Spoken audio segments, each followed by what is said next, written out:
What's going on, guys? Welcome back to another video. In this video, I'm going to be answering all of the questions that I get asked the most about the UPSL because I get asked a ton of questions about it. For those of you guys who don't know me, if you guys are new, I'm currently playing with Royal Palms SC in the UPSL. Last fall, I played with Osceola FC. And before the pandemic broke, I actually was playing in the USL League 2. So I've kind of seen both sides of the semi-pro soccer and the UPSL and the USL League 2. So I'm going to kind of be discussing both leagues and everything and kind of comparing it and talking about it. So it should be pretty good. Also, real quick, before we get fully into the video, I just want to thank you guys so much for all the support. I've been getting a ton of new subscribers and followers and everything, and it means so much to me that you guys are enjoying the content and all that good stuff. We're getting really close to 1,000 subscribers, so as soon as we do, I've got something working in the plans right now, trying to get some things set up to where as soon as I hit 1K, I'm gonna have something pretty cool that will come out. So stay tuned for that. If you are new, please subscribe, help us get to 1K. It's gonna be super cool to do that, but enough with that. Let's go ahead and jump into the video.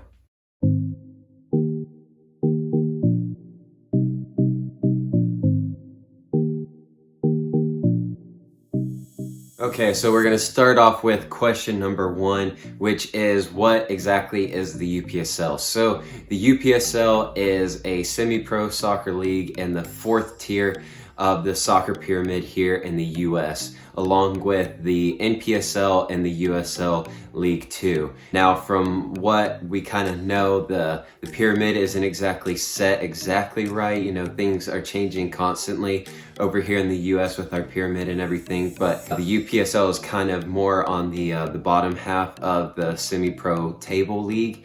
Up above that, you have like the NPSL, and then ultimately, from what I know, at least, and from what I've heard, the USL League 2 is technically classified as like the highest level of semi-pro soccer that you can play in the US. So the UPSL, even though it's technically on like the bottom part of the 4th tier, it is still semi-pro soccer. It's right along with like the NPSL and the USL 2.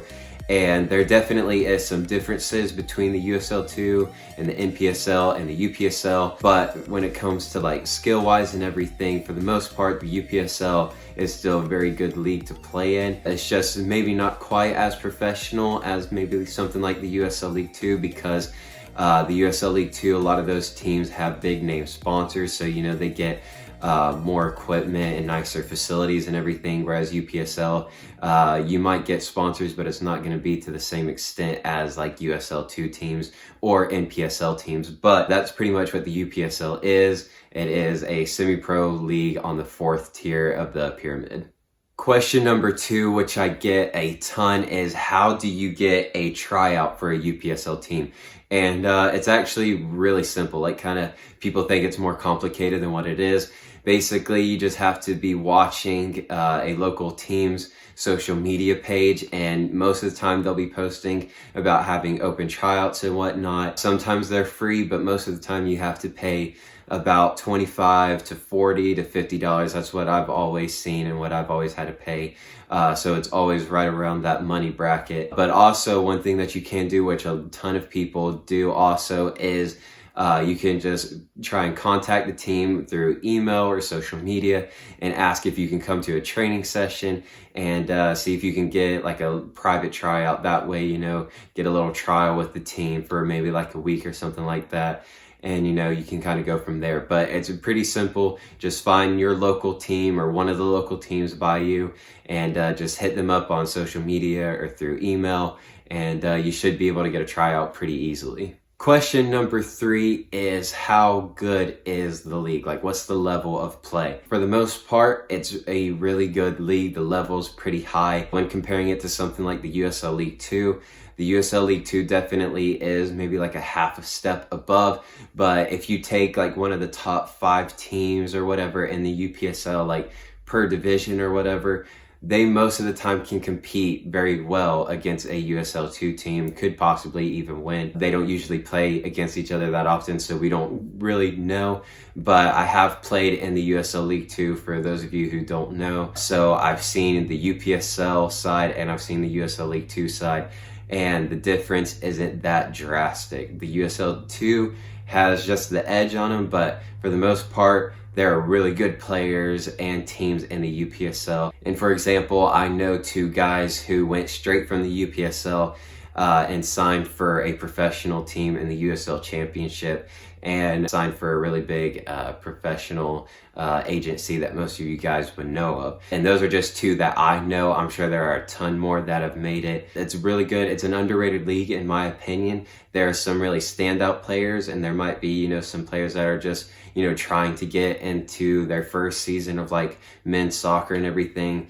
But for the most part, the level of play is really good at the UPSL.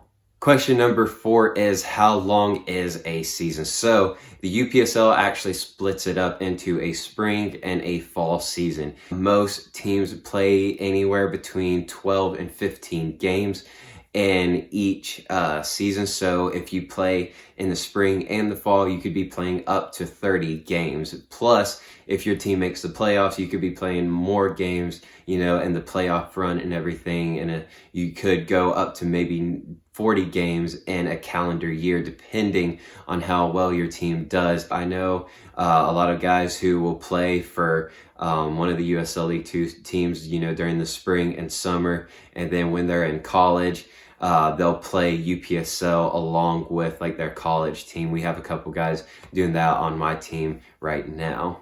Question number 5 is the biggest one that I get all the time, and that is, do UPSL soccer players get paid? And the quick answer is no. We're a semi-pro league and a semi-pro like team.